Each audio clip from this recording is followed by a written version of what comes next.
সম্প্রতি সামাজিক যোগাযোগ মাধ্যমে আবারও ভাইরাল হয়েছে আওয়ামী লীগের সাবেক সাধারণ সম্পাদক ও সাবেক সড়ক পরিবহন ও সেতুমন্ত্রী ওবায়দুল কাদেরের একটি পুরনো বক্তব্য। ভিডিওটিতে দেখা যায় একটি রাজনৈতিক সমাবেশে বিএনপির সমালোচনা করতে গিয়ে তিনি মুখ ফসকে এমন একটি বাক্য বলে ফেলেন যা এখন নতুন করে আলোচনার জন্ম দিয়েছে। বক্তব্যে তিনি বলেন, আর 10 দফা নয়, এবার হবে 1 দফা। শেখ হাসিনাকে কবরস্থানে পাঠাতে হবে এই 1 দফা। আর 10 দফা নয়, এবার 1 দফা।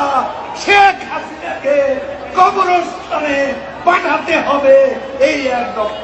তবে বক্তব্যের প্রেক্ষাপট থেকে স্পষ্ট হয় তিনি আসলে খালেদা জিয়া বলতে চেয়েছিলেন, কিন্তু ভুলবশত শেখ হাসিনার নাম উচ্চারণ করে ফেলেন। সেই সময় ঘটনাটি নিয়ে কিছু আলোচনা হলেও সাম্প্রতিক রাজনৈতিক প্রেক্ষাপটে ভিডিওটি আবার নতুন করে ভাইরাল হয়েছে। বিশেষ করে 2024 সালের জুলাই গণ অভ্যুত্থানের সময় আন্দোলনের মূল দাবি ছিল 1 দফা। সেই প্রেক্ষাপটে সামাজিক যোগাযোগ মাধ্যমে অনেকেই হাস্যরস করে মন্তব্য করছেন, 24 জুলাইয়ের 1 দফার জনক হচ্ছেন ওবায়দুল কাদের।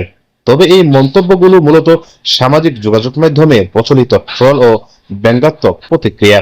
এগুলো কোনো প্রতিষ্ঠিত ঐতিহাসিক বা রাজনৈতিক মূল্যায়ন নয়। ভিডিওটি আবারও দেখিয়ে দিয়েছে রাজনীতিবিদদের বক্তব্যে সামান্য শব্দগত ভুলও কখনো কখনো বছরের পর বছর পরে নতুন অর্থ নিয়ে আলোচনায় ফিরে আসতে পারেন।